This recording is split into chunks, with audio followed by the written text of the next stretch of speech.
Hey guys, welcome to Tail Hub. Let's talk about Munmun Datta, who is none other than our Babita ji. इनको देख के सिर्फ तारक मेहता की याद आती, दूसरा कोई सीरियल या शो हमें याद ही नहीं आता जिसमें हमने मुनमुन दत्ता को देखा हो। तो ऐसा क्यों वो सिर्फ तारक मेहता का ही पार्ट बन के रह गई?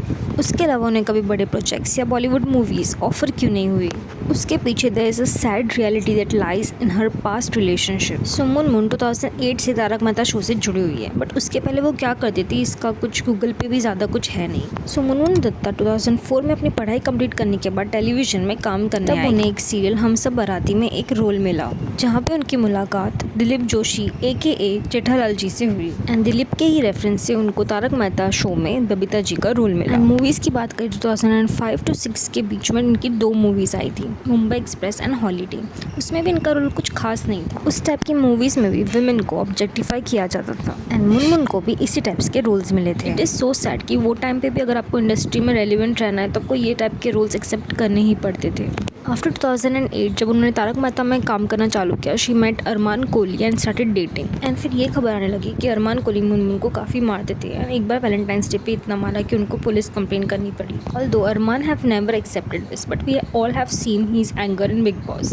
एंड जब मुनमुन की लाइफ में ये सब हुआ तो वो सिर्फ 22 ईयर्स की थी। जस्ट इमेजिन जब आप अपने करियर पे ध्यान दे रहे हो तो आपके पर्सनल लाइफ में इतने सारे इश्यूज हो तो क्या मेंटल स्टेट हुआ होगा। All know who is Armaan Kohli, he is son of a famous director. तो ये सब कंट्रोवर्सी की वजह से उनको बिग प्रोजेक्ट्स नहीं मिले। तो ये सब तो हुआ 2008 to 2010 के बीच में। अभी 15 ईयर्स हो चुके हैं and still she is doing only TMKOC। उसके अलावा उन्हें कुछ नहीं मिला है प्रोजेक्ट्स।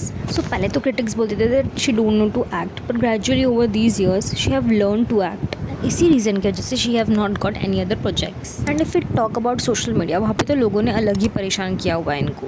ये एक भी post without comment section of किए पोस्ट कर ही नहीं सकते, और अगर गलती से ऑन कर दिया तो ऐसे ऐसे पैथेटिक कमेंट्स देखने को मिलते कि आप पूछो मत। उनको मेंटली कितना डिस्टर्ब होता होगा। एंड ये सब कमेंट्स की वजह से डायरेक्टर्स एंड ऑडियंस के बीच में एक इमेज क्रिएट हो जाता है। एंड इनका कैरेक्टर एज बबीता जी इतना स्ट्रांगली दिमाग में बैठ गया है सबके कि इनको कोई और रोल में कोई देख ही नहीं सकता, और देखेगा तो भी मुँह से बबीता जी ही निकले। 15 लॉन्ग ईयर से आप एक ही कैरेक्टर करोगे तो वही कैरेक्टर सबके दिमाग में बैठ जाता है, वो आपकी पहचान बन जाती है। करियर में इतने अप्स एंड डाउन्स होने के बावजूद भी she is a superstar and Tarak Mehta इनके बिना अधूरा है। एंड उन्होंने तारक मेहता में अपना कैरेक्टर इतना स्ट्रांगली निभाया है कि that now she is irreplaceable. So yeah that's all for the video. And यही सब रीजंस जिसकी वजह से उनको कोई और बिग प्रोजेक्ट्स नहीं मिले। Thank you for watching the video and please like share and subscribe to my channel.